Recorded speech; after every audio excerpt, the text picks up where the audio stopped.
Hello, Leapers, and welcome to our new episode of Leap to Empower. I'm Shaila Lalani, and this podcast is to honor the real life stories of people who dare to leap into the unknown. In this episode, we're joined by two incredible women who have carved their own path in the legal world while raising families and staying true to their purpose. My first guest, Nadia Lakhani, is a personal injury attorney and co-founder of Lakhani & McGrath. She began her legal journey as a paralegal in 2005, fueled by a passion for advocacy. With over a decade of experience, including time spent defending major insurance companies, she now fights for everyday people with heart and strategy. She's a devoted mom of two, a grounded leader, and a living example of what it means to take the leap into your own power. My second guest, Khatidja Soofi Vellani, is a real estate attorney, escrow officer, and the founder of Vellani Law. With over 16 years of legal experience and more than $2 billion in closed transactions, she's not just a leader in her field, she's a community advocate who deeply believes in giving back. Her journey from working at law firms to building her own practice is rooted in service, strength, and a whole lot of soul. She's a loving mother of two daughters and deeply grounded in family life. We'll explore what it means to leap into entrepreneurship, manage the juggle of motherhood, and redefine success through their eyes. Welcome, Nadia and Khatidja. So nice to have you here today. Thank you, Shaila, for having us. Super duper excited to be here, and I'm loving what you're doing with this podcast, and just so honored to be here.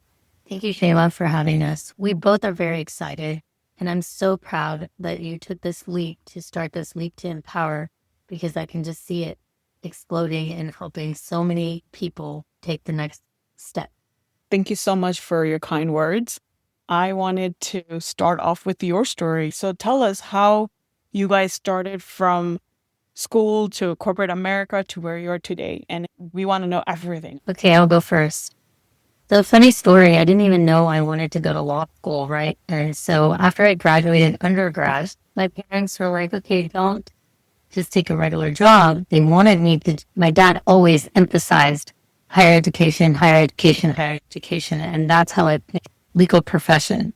And so now I joke with my kids and I was saying, see, look at me now. I listen to my parents, so you should do the same. But anyways, so, I went to law school at the University of Houston. And then after graduation, I worked at a large firm, or a mid-sized to large firm.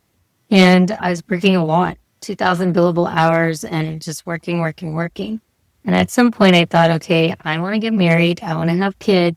And this doesn't seem the place where I could balance. And in that, I went to a boutique firm.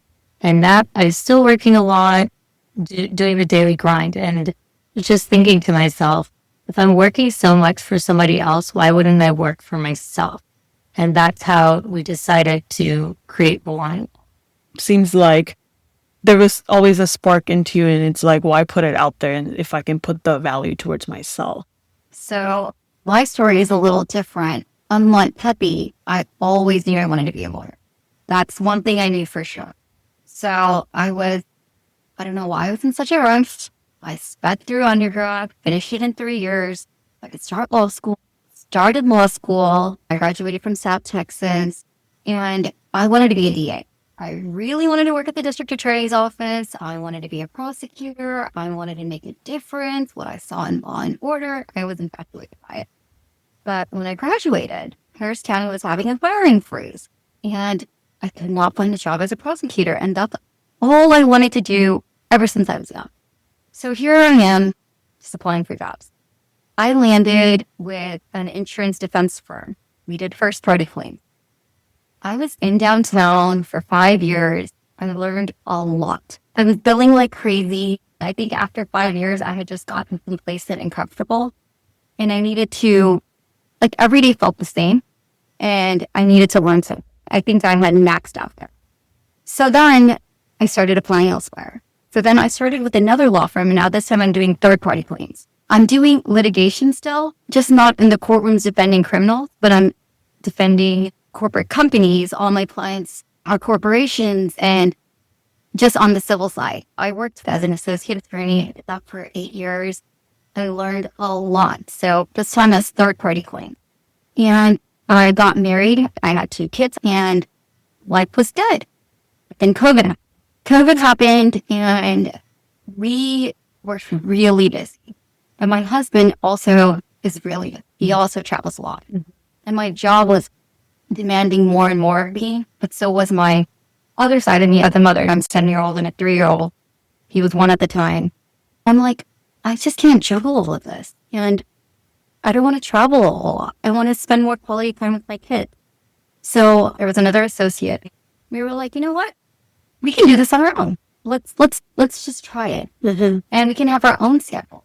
So me and him decided to start this journey together. And yeah, that's kind of a short version of my story. Well, both of you have been very inspiring. You are mothers and you have family life, and now you have your own business, and they're all demanding. But before we get into all of that, I do want to talk a little bit about making that transition. How was it for y'all mentally and emotionally and even physically and financially, right? What were some challenging things that you went through while making this transition in those aspects? And how did you overcome that to where you are today in your business?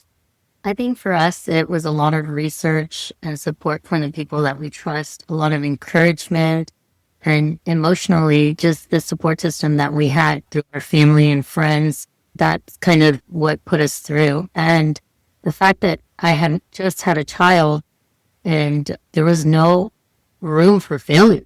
So it was just like, we will succeed. And I think it's that positive attitude and the motivation of not having anything else, right? My husband and I both left our jobs and we started this together. So there was no steady paycheck coming from the back end. It was, this is it. We have to succeed. And that's what we did. I have goosebumps just listening to that, because the only option was to succeed in this. And that was it. And that's the perseverance and persistence you went with. What about you, Nadia? That's super inspiring, Kathy. So mine was a little bit different. Like I said, I was with this firm forever. I was very comfortable. I knew what I was doing, but it was just getting demanding. And it was hard to balance the motherhood and the workload. So it started off as an idea.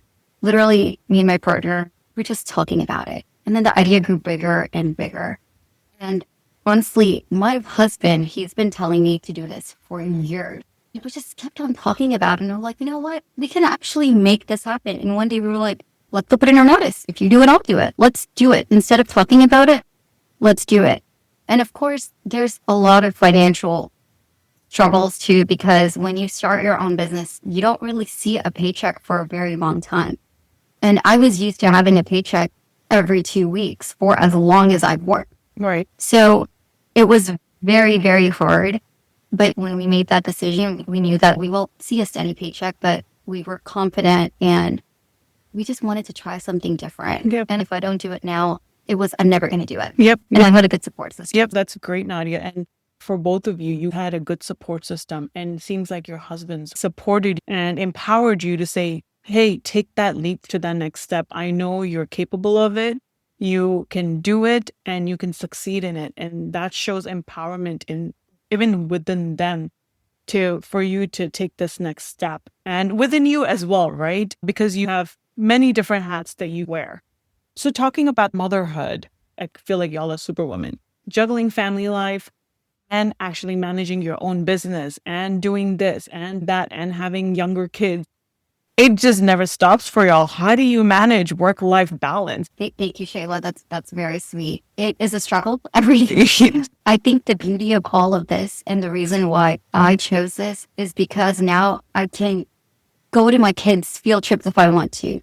I can drop off my kids if I want to. I don't have to depend on anyone else. But in turn, there is a price to pay. I'm up late night. I'm there during the weekend. You just have to find a way to make it work. But the beauty of it is we get to spend, I think I speak for Khatidja as well. We get to spend time with our kids and we find our own balance. So yeah, every day looks completely different, especially the month of May. There is a lot of events going on at school, but we get to be there where we wouldn't have been before. So I think you just have to find the time to make it work. I totally like that. Having a business takes a lot of sacrifice. and a lot of adaptability. You have to be very flexible. And I think that gives us the time to be there for our children's performances, but also know that, okay, sometimes we are working at 1 a.m. or the third day when I had Raina and took her to the doctor. After that, I had the rock and play and went to the office for a meeting. So sometimes you have to put in that sacrifice, and in return, you get the flexibility. And I think that was really important to me, to be there for all the big moments for my children. And I think I have gotten to be. That's great. From a positive standpoint, it is having that flexibility when you have your own business. Definitely that plays a part. So talking about your business, how did you guys manage the ups and downs, and how did you stay grounded? Because it's definitely not a full rosy story going through and starting your own business. There's a lot of challenging moments. And also being a woman, how did you stand up for your self-worth? That's got to be challenging, right? So I think, one, as a woman, we do have to prove ourselves more than men do. And I think just putting good quality work out there, putting yourself out there and believing in yourself and not shying away from these challenges, I think helps the other side see, okay, these women are just as superior as the men in the industry. And I think that kind of my motivation. As I said, there was no room for failure, right? So it was, had to put all my eggs in my basket this time and just stand strong. No. Shoulders back, head up. No.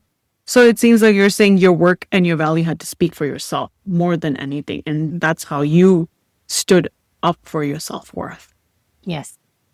And I completely second that. These challenges just didn't arise when my law firm came, especially being a litigation attorney, female Indian litigation attorney. I had to make space from day one.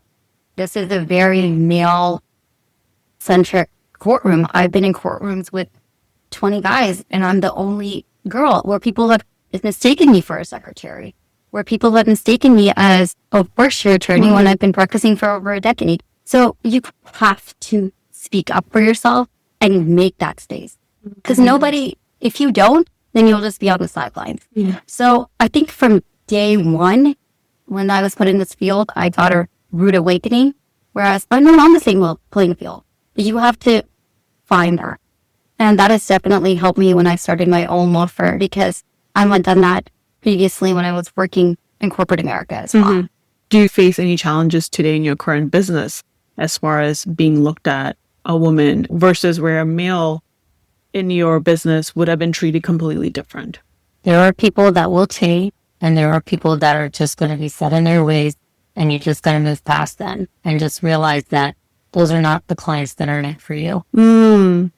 That's really good. That shows how you value yourself and you stand up. And so does your husband, right? Because you're in this business together and he stands up for that value as well. And I 100% agree. Every single day we kind of face those struggles, because my partner, he is a male. So he'll be able to settle a case that I can't, just because I'm a girl.